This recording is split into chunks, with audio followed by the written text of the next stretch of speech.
जी हाँ दोस्तों, भोजपुरी के ट्रेंडिंग स्टार खेसारी लाल यादव ने नया इतिहास कीर्तिमान स्थापित किया है।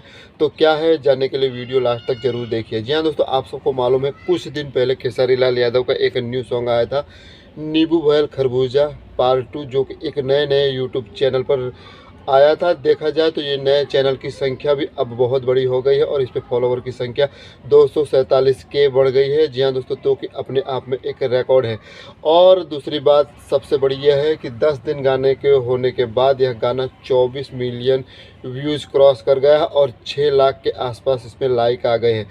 हर सेकंड इस पर लाइक आ रहे हैं और देखा जाए तो हर रोज़ हर दिन यह गाना 2 मिलियन के ऊपर लोग रोज़ लगातार कंटिन्यू इस गाने को देख रहे हैं। जी हाँ दोस्तों, तो ये अपने आप में एक बहुत बड़ा इतिहास और कीर्तिमान स्थापित किया है खेसारी लाल यादव ने अपने नाम में, क्योंकि 2 मिलियन लगातार कोई गाने को देखना एक बहुत बड़ी बात है। अगर आपको यह वीडियो और यह जानकारी अच्छी लगी है तो चैनल ज़रूर सब्सक्राइब कीजिए और हाँ, अपने दोस्तों के साथ इस वीडियो को ज़रूर शेयर कीजिएगा।